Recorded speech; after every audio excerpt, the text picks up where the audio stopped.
नमस्कार उत्तराखंड। उत्तराखंड की माँ माठी मानुस, जल जंगल जमीन की आवाज, आपका अपना चैनल राष्ट्र नीति उत्तराखंड। दोस्तों, इस लाइन को बोले हुए मुझे 8 दिन हो गए और बहुत सारे दर्शक इस लाइन को सुनने के लिए बेताब थे। अंकिता भंडारी को इंसाफ दिलाने की एक और कड़ी में आपका स्वागत है। 4 सवालों पे आज मैं चर्चा करूंगा कि नहीं होगा नार्को टेस्ट। 30 सवाल हुए बेकार। इस पूरे हफ्ते में अंकिता भंडारी केस में हमारी अनुपस्थिति में, आपके चैनल की अनुपस्थिति में क्या क्या खेल कर दिया गया देखेंगे। अंकिता केस में साजिश और बहुत सारे साजिशों का पर्दाफाश होगा। अंकिता को इंसाफ दिलाने के लिए जो कानूनी दाव पेच अपनाए जा रहे हैं उन पे बड़ा खुलासा करूंगा। और 7 दिन का बैन हमारे चैनल पे क्यों लगाया, दर्शक ढूंढ रहे थे कि वीडियो क्यों नहीं आ रही है, कोई राष्ट्र नीति क्या चुप हो गया। चुप हो नहीं गया, साजिशों के तहत इसे चुप कराने की कोशिश की गई थी। उन कोशिशों को नाकामयाब करते हुए फिर एक बार 56 इंच का सीना तान के अंकिता के इंसाफ की लड़ाई के लिए आए हैं। और अंकिता संग अन्याय है अन्याय। कब होगा इस अन्याय का त्राण, तमाम मुद्दों पर बात करेंगे। लेकिन दोस्तों, इन तमाम सवालों पर जवाब देंगे। लेकिन सबसे पहले ये सवाल जो बहुत सारे दर्शक जानना चाहते हैं कि 7 दिन तक हम कहाँ थे, 7 दिन का बैन क्यों लगा, पूरे इस मामले को तफसील के साथ समझिए और मेरी अपील भी सुनिए। दोस्तों, तारीख थी 25 जनवरी, जब YouTube की ओर से हमें एक नोटिफिकेशन आता है कि आपके चैनल पे स्ट्राइक अप्लाई की जाती है। हमने केवल राजस्थान में एक छात्रों के साथ, उन छात्रों के आपस में कहीं ना कहीं कहा सुनी हो गई थी, धक्का मुक्की हो गई थी, उसका वीडियो डाला था। उस वीडियो के बदले हमें 7 दिन का बैन कर दिया गया।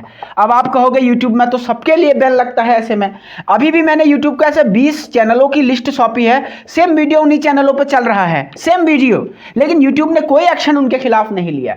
क्योंकि सरकार को कोई ना कोई बहाना सा चाहिए था कि भाई चलो राष्ट्र नीति को रोको, किसी तरीके से इस चैनल को रोक दो, इंसाफ की आवाज़ को रोक दो। तो कुछ भी करके यूट्यूब को लगता है, मुझे ऐसा मुझे शक है कि इन लोगों ने दिशा निर्देश दिए हो ताकि ये तमाम मुद्दों को कमजोर किया जा सके।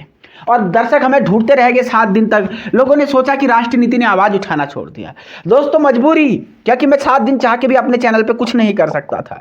ये वो एक महत्वपूर्ण कारण है जो हमको 7 दिन का बैन झेलना पड़ा। अब आप लोगों से मैं एक चीज मांग रहा हूं, इन तमाम मुद्दों पे डिस्कस करूं उससे पहले आप लोगों से एक चीज की मैं मांग कर रहा हूं। दोस्तों, आप हमारा वीडियो खत्म होने के बाद मेरे चैनल में जाइएगा। लास्ट में चैनल का एक कोना होता है, उसमें होता है अबाउट। चैनल का कोना होता है अबाउट।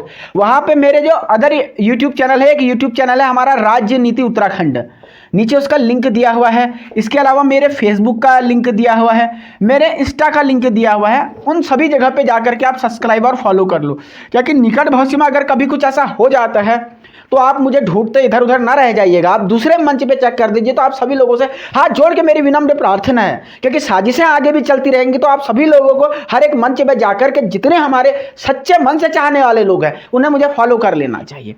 तो अब आपको पता चल गया होगा कि किन साजिशों से बच के हम आज आए हैं और फिर से अंकिता के लिए आवाज उठाए हैं। तो आप सब लोगों को पता चल गया होगा कि भाई 7 दिन में कहा था। आइए अब आगे बात करते हैं। सबसे पहले, नहीं होगा नार्को टेस्ट। दोस्तों, जब मैं लास्ट इस एपिसोड को अंकिता भंडारी की वॉइस को छोड़ के गया था, तब तक नार्को टेस्ट 1 से 3 फरवरी के बीच होना था। पॉइंट नंबर 1, नार्को टेस्ट कब होना था आप देख लीजिए। 1 से 3 फरवरी की तारीख तय करी गई थी नार्को टेस्ट के लिए। एन मौके पर पुलकित क्या करता है, किसका दरवाजा खटखटाता है? पुलकित हाईकोर्ट का दरवाजा खटखटाता है।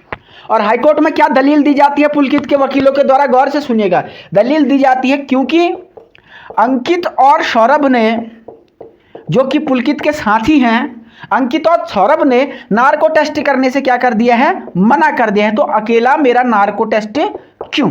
अब इस केस को जरा और पलटो, थोड़ा और रिवर्स में जाओ। सबसे पहले क्या हुआ था? देखो, अंकिता के साथ क्या साजिश है, गौर से समझना इस बात को। सबसे पहले क्या हुआ था? अंकित और सौरभ, जो ये 2 दरिंदे हैं, इन्होंने कहा था हम नार्को टेस्ट देने के लिए तैयार हैं। लेकिन उस समय पुलकित ने क्या कहा था कि मैं नार्को टेस्ट नहीं दूंगा। आप लोगों को याद होगा पहले चरण में जब नार्को टेस्ट की बात आई उस समय पुलकित मना कर रहा था। फिर कुछ दिनों के बाद पुलकित कहने लग गया यस कि मैं नार्को टेस्ट दूंगा, और इन लोगों ने क्या कह दिया कि हम नार्को टेस्ट नहीं देंगे। तो ये कुल मिलाकर के अदालत को क्या गुमराह करने की कोशिश कर रहे हैं और आम लोगों को बेवकूफ बनाने की कोशिश कर रहे हैं। और सरकार मौन खड़े बैठी है, धामी जी इस पर कुछ नहीं कर रहे हैं। पहले इन्होंने कहा कि हम देना चाहते हैं, पुलकित मुकर गया। बाद में पुलकित ने कहा मैं देना चाहता हूं, ये मुकर गया। और पुलकित फिर हाईकोर्ट चले गए क्योंकि ये नहीं दे रहे तो हम भी क्यों दें। इन लोगों के तर्क को आप समझिए, ये लोग कैसे लोगों को बेवकूफ़ बनाने की काम कर रही है और सरकार जनता को कैसे इस मामले पे खुलेआम बेवकूफ़ बना रही है, टोपी पहना रही है और आम आदमी बिल्कुल यहाँ पे अपने आप को ठगा हुआ महसूस कर रहा है। ये क्या नाटक है, मैं पूछना चाहता हूँ उत्तराखंड की सरकार से, इन लोगों का क्या राम राज्य इस देश में आया हुआ है? ये गुनहगार मतलब ये कौन सा खेल है और इस खेल में कौन कौन शामिल है? वीआईपी को बचाने के लिए, क्योंकि हमने पहले ही कहा था कि अगर नार्को टेस्ट होता है तो कहीं ना कहीं वीआईपी की पोल पट्टी खुलनी इस पूरे मामले में तय है, पूरे मामले में ये तय है। तो ये जो तयशुदा कार्यक्रम था, इस वीआईपी को बचाने के लिए, इस खेल को बचाने के लिए, इस वीआईपी की रक्षा करने के लिए पुलकित से भी हाईकोर्ट में अपील दिलवाई गई। तो ये पूरी तरीके से अब क्या अंकिता केस में इन साजिशों के बावजूद, इन नार्को टेस्ट होने के इतने मतलब करीब आने के बावजूद 1 से 3 फरवरी यानी आज कल परसों में नार्को टेस्ट जब होना था, उसके बावजूद इस नार्को टेस्ट को हाईकोर्ट जाकर के विड्रॉ करा लिया जाता है। तो ऐसे में क्या आप इस सरकार से इंसाफ की उम्मीद रखते हैं? ये सबसे बड़ा सवाल है। क्योंकि सवाल ये है, देखिए हम कितना हल्ला कर लें, न्याय सरकार की जो तहकीकात है उसके आधार पे, एसआईटी के सबूतों के आधार पे न्यायपालिका को देनी है।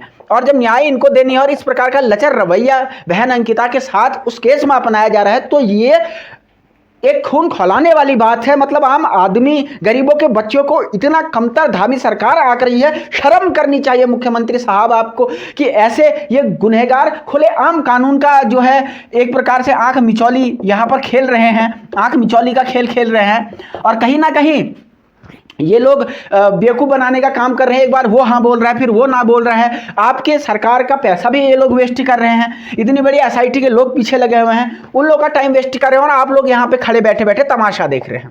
आखिरकार मजबूत पैरवी क्यों नहीं इस केस की आप हाईकोर्ट में जाकर के करते? कल हाईकोर्ट में जब ये चीज़ें पूरी रद्द हो रही थी, तब आपकी सरकार वहाँ पे स्ट्रांगली इस बात को अपोज क्यों नहीं कि ये सवाल यहाँ पे पूछा जाना चाहिए, पूछा जाएगा, पूछा जा रहा है। इसके अलावा अगर मैं बात करूँ अंकिता संग न्याय की उम्मीद, अन्याय ही अन्याय क्यों?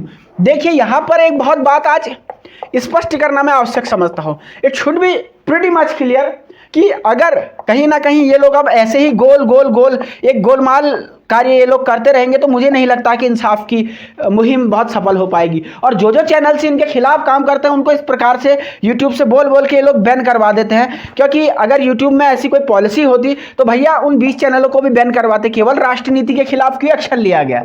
क्योंकि ये यूट्यूब वाले भी सरकार के पिट्ठू हैं, कहीं ना कहीं गवर्नमेंट इन्फ्लेटेड हैं। जो इनके खिलाफ बोलते हैं उनको ये लोग बैन करवा देते हैं। तो ये सवाल निश्चित तौर पर पूछा जा रहा है, पूछा जाना चाहिए। तो आप लोग क्या सोचते हैं कि राष्ट्रनीति का आप लोग सपोर्ट करेंगे? आप मुझे बताइएगा कमेंट करके कि क्या आप अब हमें सब जगहों पे फॉलो करने के लिए तैयार हैं, ताकि हम लगातार आवाज़ उठा सके। और राष्ट्रनीति इतने दिनों तक फील्ड में नहीं था, उसी का असर है कि केस 7 दिनों में इतना कमज़ोर कर दिया गया। और सरकार को हम लगातार घेरेंगे इस मुद्दे पे, मेरा वादा है। लेकिन आप लोग का समर्थन हमें चाहिए। सबसे तार्किक, सबसे निष्पक्ष, सबसे कानूनी विश्लेषण देखते रहें राष्ट्रनीति इंडिया पर। कल फिर मिलेंगे। बहुत बहुत नमस्कार।